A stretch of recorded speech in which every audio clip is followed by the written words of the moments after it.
1974, an Ontario artist won an open sculpture competition. His design was chosen from a field of 150 international artists. It was his first large-scale sculpture. It was his first professional commission. This is the story of the sculpture Homage and of its sculptor.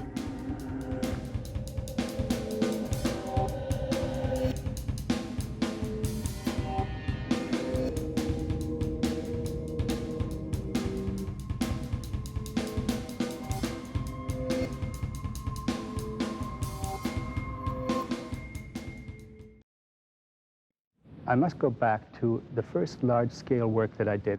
It was volumetric in character. There were large, massive forms, in that case built of laminated cedar. As a sculptor, Haydn Davies belonged to the school known as constructivism. His work was generally site-specific and designed to work in conjunction with the surrounding land and architecture.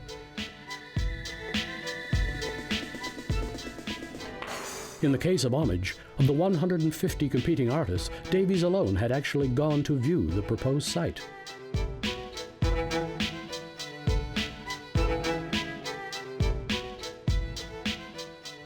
Davies oversaw every stage of the fabrication of the 31-foot sculpture. It was built from laminated BC red cedar at a local factory specializing in the construction of massive church beams. Once the contract was awarded, the schedule for the production and installation of Homage was an extremely short 3 months. Homage was delivered and installed the day before the deadline. On Friday, November 22, 1974, Homage was unveiled and dedicated by then Secretary of State Hugh Faulkner, who flew down from Ottawa for the occasion.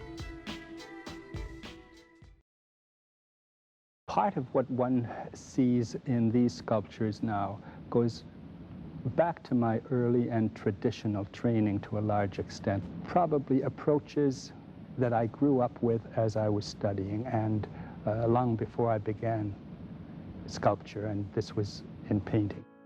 In the 1930s, any Toronto City kid who showed talent in art attended Central Tech.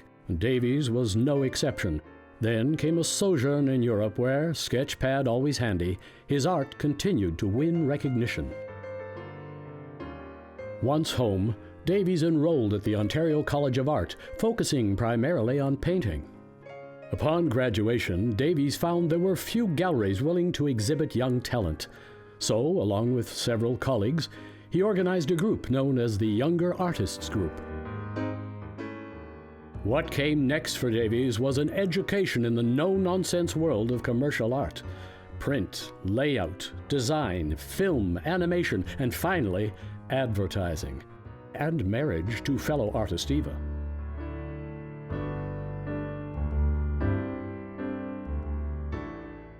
During this period, Davies enjoyed a stint working for pioneer filmmaker Budge Crawley on The Loon's Necklace. The film, which employed West Coast ceremonial masks to illustrate a native legend, won Best Film honors at the first ever 1949 Canadian Film Awards.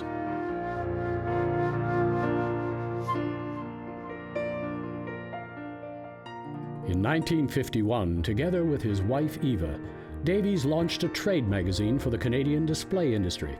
It was here he honed additional skills, such as typography and copywriting.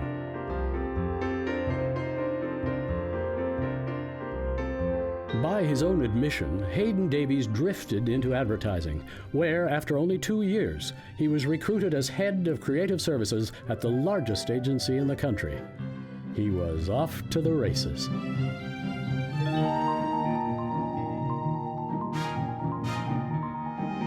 He took his job seriously.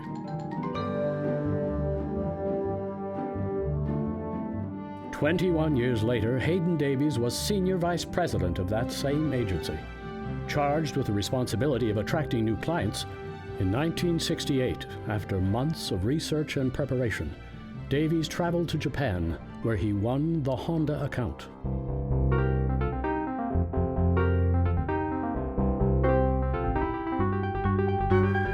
Previously, all Canadian ads had been generated by Honda's American agency. Now, for the very first time, the work was to be done at home.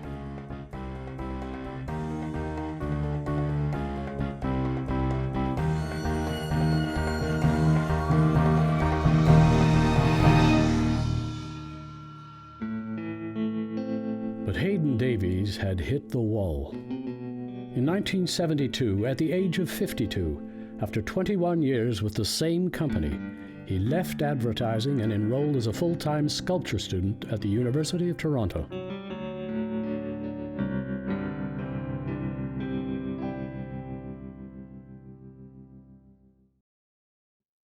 I think it's important to understand that this dealing with space has been something that sculptors in this particular idiom have been concerned with for a number of years.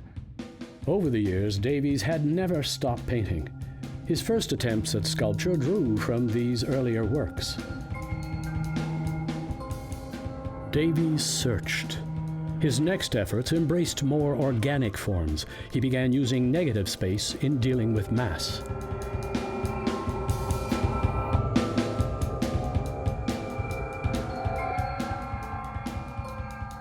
Davies focused. He was determined to discover a basic principle within the sculpture idiom that was relevant and had not yet been fully explored.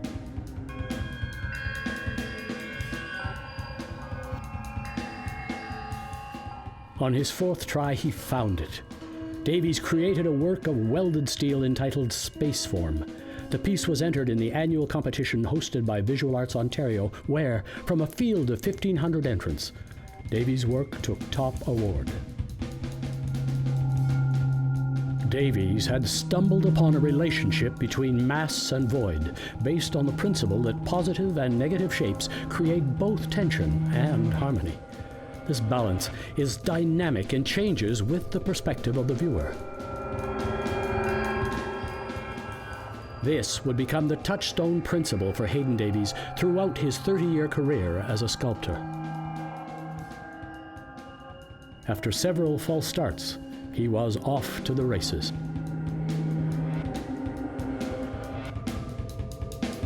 The demand for Davies' work increased. This was particularly true in Europe, where they found permanent homes in galleries and museums in England, Wales, Belgium, and Italy, as well as Canada and the US.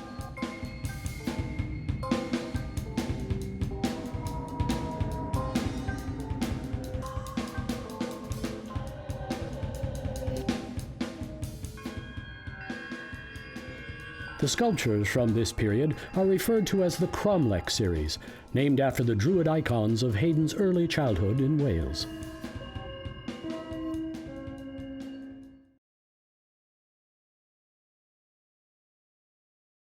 Industrial forms that are in common usage can look very elegant. They can look very refined. They are simply lovely pieces of themselves. Davies' volumetric period gradually gave way to a more linear style.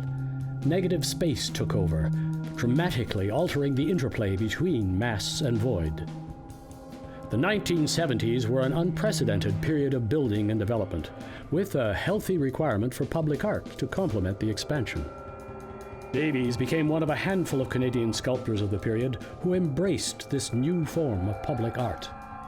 What followed was a series of commissions that allowed Davies to create large-scale pieces of public art across North America.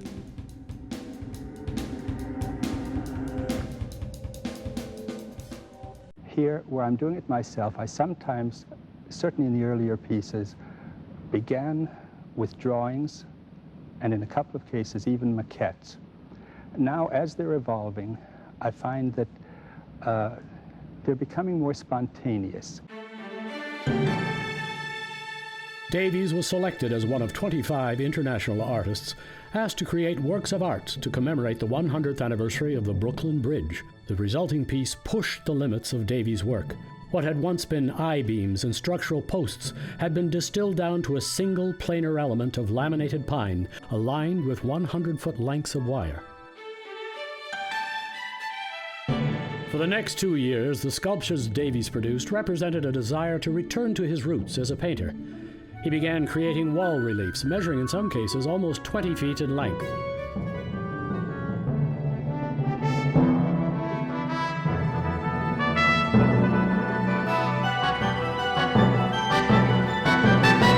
During this period, Davies organized his most ambitious art exhibition. The resulting show toured galleries and cultural centers down the eastern seaboard.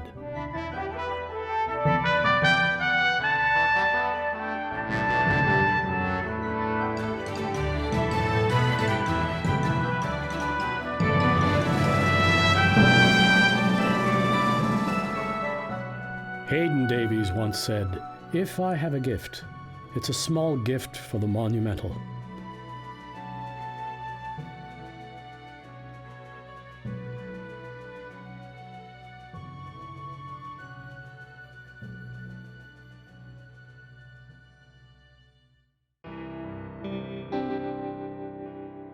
Over the years, homage weathered as expected, taking on the characteristic silver luminance of vintage BC red cedar.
This will in part explain the gap that exists between the time I graduated from art school and the time I began doing large-scale works. I drifted into business, not intending to remain, but somehow one thing led to another. And it was some years, I was still deeply involved in business. I found myself in New York. And I had been aware of Ben Nicholson's work and idealized it.